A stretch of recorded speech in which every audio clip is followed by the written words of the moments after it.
We got it. We're good? Yep. Okay. All right. My name is Maureen Gibbons, and for those of you on the recording who don't know me, I am an emergency medicine physician here at Memorial Hermann, and I have been full-time for 12 years. This has been my home for emergency medicine, and I will continue here through emergency medicine, but I'm hoping to do some other things like this. And today's talk is on rediscovering your peace, passion, and drive. The MD is easy. The CISSN is the only other certification right now that I keep. I'm a certified sports nutritionist. I just dropped, after 26 years, my athletic training certification. I'm still an athletic trainer, just not certified because I can't practice on the sidelines anymore. I was a triathlon coach through 2 different organizations, dropped those certifications because I'm going after a couple of other subspecialty certifications, board certs, the next 2 years. So I had to shift a little bit because what I'll talk about in this lecture, looking in and seeing how things change as we change as physicians, as providers, because it's not just doctors in this whole melee. So this is the Memorial Hermann mission and vision, and why I think this is important is last year I had a question on, what do? I do a word for every year. 2022 was clarity. Be careful what you throw out in the universe. She's got a great sense of humor. Things became extremely clear. I was a little safer with 2023, and I did systems this year, so I'm hoping it'll hold it back down just a little bit. But I asked my husband a question. I said, what do I do with this? And he goes, well, what does your mission statement say? And I went, I don't have one. And he said, well, if you had a mission statement, it would be real clear on how to make this decision. So I sat down, developed a mission and a vision. This is obviously not mine, this is Memorial Hermann's, but why this matters is because it's a guiding principle, right? You've got, this is what you do in your daily life, and then this is what happens later. This is what we build, because none of us went into this profession to just treat one patient, right? To meet one person. So what we want to do with the Woodlands Wellness Committee, this is our inaugural lecture, here with Mogan Khan. Hi, thanks for coming. What we want to do is we want to help you help others. That's our big goal. And we always hear you cannot pour from an empty cup. Absolutely true. But you also cannot help but be affected by the light you shine on others. When it shines through you, and that's actually a lot of what my book's about, what goes through you goes to other people, and that carries through. So a little bit on why I'm doing this. Memorial Hermann for me has always meant connection. I came from a different hospital system for a few years after residency. Residency, as you know, is just really, it's head down. You do form connections, but it's a lot more pressure and just a lot different. Memorial Hermann for me has been connection. I have people I can count on at 3 a.m. I have people that even if they don't know me, I know I could send someone a text, probably anybody on the medical staff, hey guys, I could send you guys a text and say, I need help. 2 in the afternoon, of course you'd probably be freaked out if I texted you at 2 in the afternoon. It's always the 2 in the morning texts that come. But I know that I have people that I can count on, and I hope that people know they can count on me. So what came before was a lot of kind of what I just talked about, certified nutritionist. I wanted for 25 years to be a life coach. Last year I did a lot of work with that. I've always, it's goofy stuff I've always wanted to do. When I was a medical student, I always spent my time in the ER. I live and breathe and die emergency medicine. It's my heart, it's how I think about things, it's just what I do. But a couple years ago, I started getting a little restless. When I was back in med school, I did a program for the med students called Get Fed Up, PHED. It was preventative health in the ED, where med students would go in and we would give pamphlets to the patients while they were waiting in the room. Like, I love this kind of thing. Like, I love it. I love making situations better. I love helping people. And it's not just the, holy crap, you're dying, help people. I mean, that's fun too. I mean, who doesn't love a 2 a.m. trauma? I could probably name a couple of people who don't love a 2 a.m. trauma, actually. But I want a larger reach, because if I can help you help people, each one of you helps 50 people a day.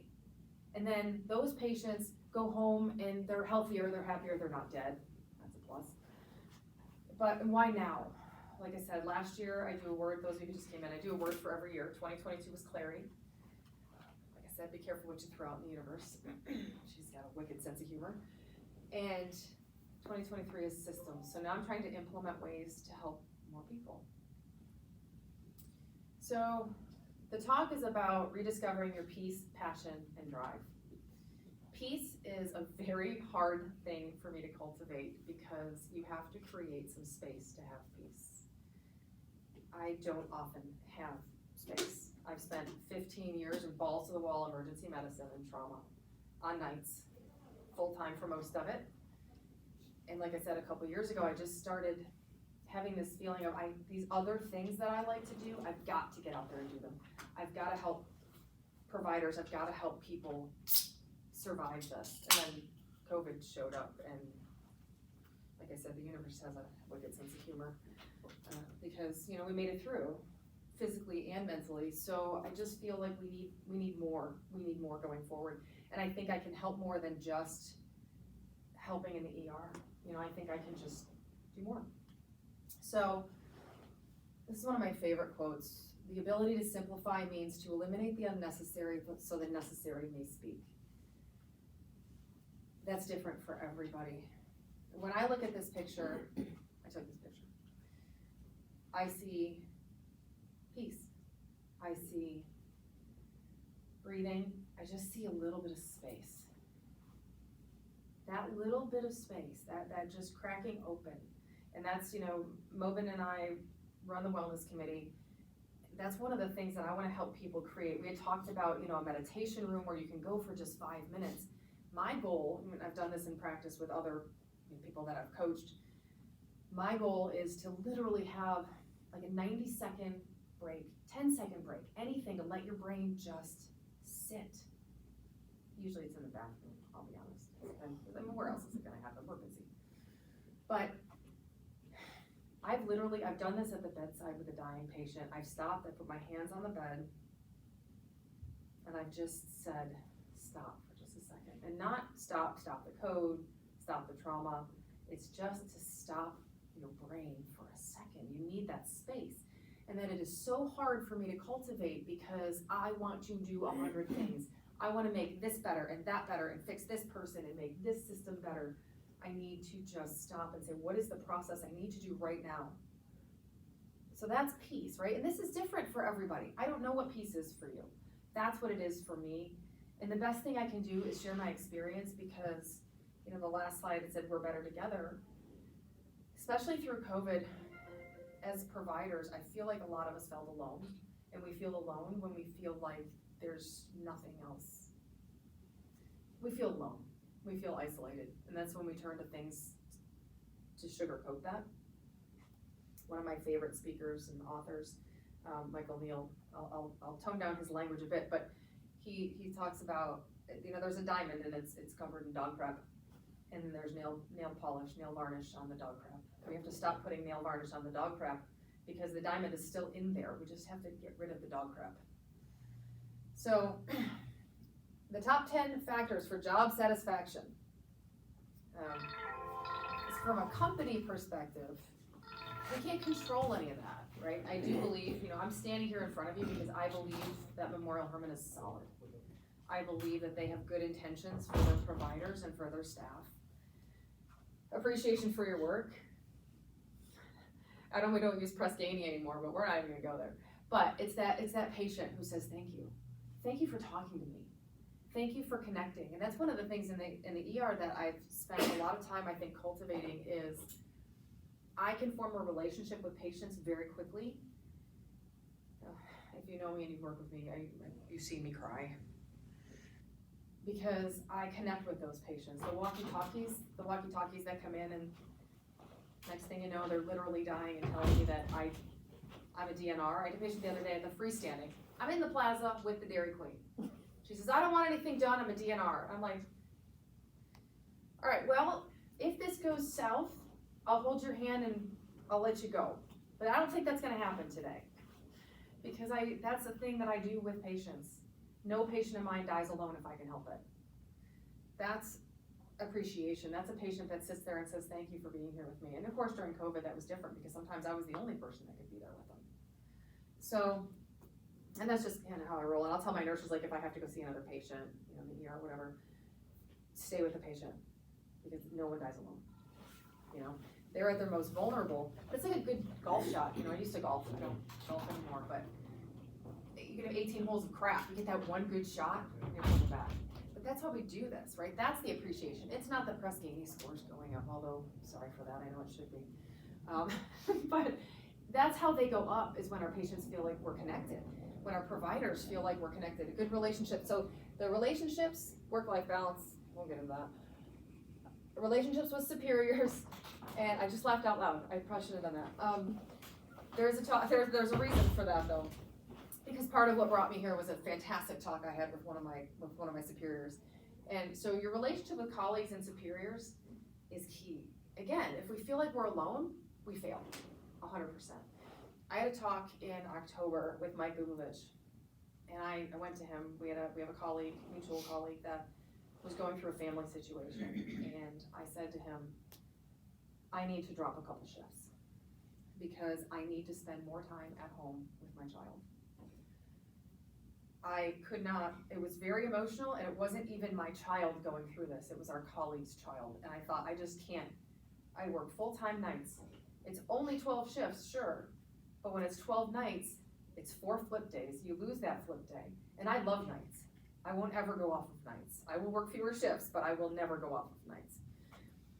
And he looked at me and he said, that's the only way to maintain longevity in emergency medicine is to go part-time. And it was just like, he has had my back from day one with him here. And I've been through 5 directors, I think, in the ED. So I've had a good example, but he has just had my back. He's just always been so supportive, and he understands. And that's the thing, when you have a good relationship with your superiors and you can talk to them. I mean, we have our CMO in here and we chat, and I can chat, and I know I could text and say, I have a problem. And it's but that's how we are, and that's why Memorial Hermann for me has always been about support. So the job security, blah, blah, that other stuff. That's all Forbes stuff, right? It doesn't matter if your relationships with other people aren't solid. So once we make a little bit of space, then what? Then what do we do? So you gotta look at passion. What I do is ideal and hope. Not the airy-fairy kind. Not the, oh, I hope, I wish my life gets better. That doesn't work for anybody. What I deal with is hope in knowing in your absolute soul that tomorrow can be better than today. And I don't mean that in a tomorrow sense. I mean, I help people, professionals, patients, all of them understand that I can tell you things today that make literally tomorrow better. And think about that. Every time you make each tomorrow a little bit better, look at what it does in a year. Look at what it does in 3 months. So I help people look inside. I do this a lot with colleagues. I ask people, this is what happens to me. I took that picture as well. All of that's gone. That's at our condo. It's on Fort Myers Beach. That was a very nice little setup they had. Like I said, Mother Nature, universe, sense of humor. That's all sand now. I think we needed an overhaul. She needed a little clearing. So the building's still standing though. That's what matters. So I ask people, because this is what happens to me, what makes you stay late at work? Except for charting, that doesn't count. But what makes you stay late? I had crap shift at the freestanding recently. The doc who came in said a couple things to me. They were like trigger things to me because I love digging in. You know, I just love this. I get super excited. And we started talking about, he's like, oh, I feel like I can't do this anymore. I'm like, dude, you're 3 years out. Like, hold on, we need you. What's the deal? What's going on? And I spent an hour at the end of my shift. I stayed there because he didn't have any patients yet. I stayed there and we talked. What has he done? What lights him up? What keeps you up at night? And when I say what keeps you up at night, so what keeps us up at night as overworked physicians is, oh my God, did I prescribe the antibiotic for the UTI? Did I put that in the chart? I wanna help people create a life where you don't wake up in the middle of the night thinking that, you wake up in the morning thinking, oh, I know what to do about this. And it's not about the patient, it's about the way you work, the way you care for people, the way you care for your family. Oh, I know what we're gonna do. It's looking forward, it's not just always survival. My goal is to get literally every physician and provider I come in contact with out of that survival mode, because that's where so many of us have fallen. It's just where we go. And and part of that is, I'll get to it in the drive section, but part of that is just the kind of people we are, right? We always want to get better. We always want to do things, we want to complete the task. Perfectionism is another thing that I don't really get much into, because I'm still a recovering perfectionist. A little bit of good enoughist would help. So I work in actionable hope and happiness, not the airy-fairy kind. I take people from hopeless to action, and I get results. I get results with patients, I get results with colleagues, which is kind of fun. So drive, this part's easy. When I talk to providers, the drive part's easy because we're driven. If you weren't driven, you wouldn't be in here. You would not have gone through school. You would not show up every day. You wouldn't handle everything you handle. The drive, shoot, that part's easy. So when you look at all the burnout coaches and such out there, a lot of them, a good number of them, let's all quit our jobs. I'm like, oh, I assumed that Dr. Vidal would be here, and I was like, oh, I'm using the slide title anyway. But that's a big fat fake, right? Because this is the problem. I read this book ages ago that John Kabat-Zinn has a great book called Wherever You Go, There You Are. So a lot of the burnout coaches, some of them quit in the middle of residency, never practiced as an attending, never got out there on the ground, never felt this or this. We all know what that feels like. Probably today, for those of you who are actually working.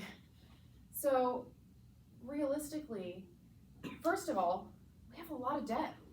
We have reasons to show up, but that's not why you show up.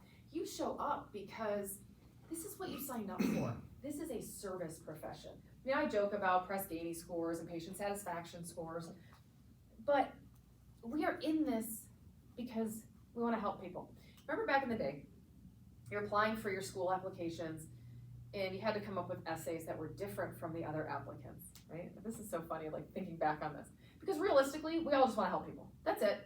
Like, I don't even know why they require the essay. We all have the same thing, unless it's my parents wanted me to go to medical school, that's a different essay. This does not apply to anyone whose parents push them through and they feel like they're in the wrong profession. That's a different exploration. But when we all wrote those essays, you know, we dug in, we came up with something that we thought the interviewers would like. But in reality, we all want to help people. We are drawn to this because it is a service profession. And that's why I stand in front of you here. I want to be of service. When I go to the ED and I help 25 patients in a shift, I help 25 patients, period.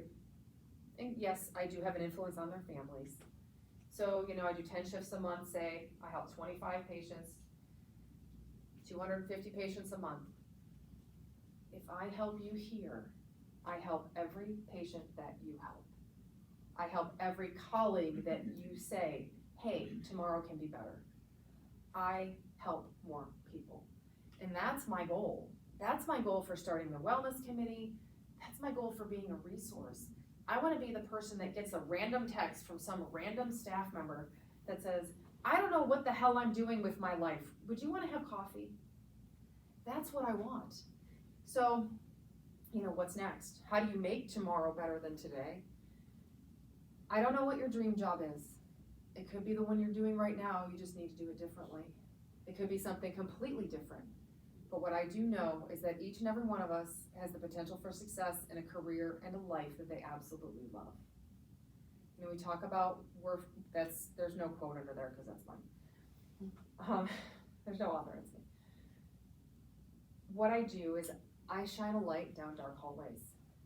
I show you that there are doors where it just looks dark. And the cool part is I show you that you don't have to go alone. When we isolate, that's when we start chasing. We start playing whack-a-mole. We start thinking, if I get a new job, no, that's what it's gonna be. If I quit my job and I become an artist, that's gonna do it. That's gonna make me happy. I get a new car, I get a new spouse, get a new house, all the above. Everywhere you go, there you are. So unless you go from the inside out, that's why that Inside Out poster was up there, it's one of my favorite movies.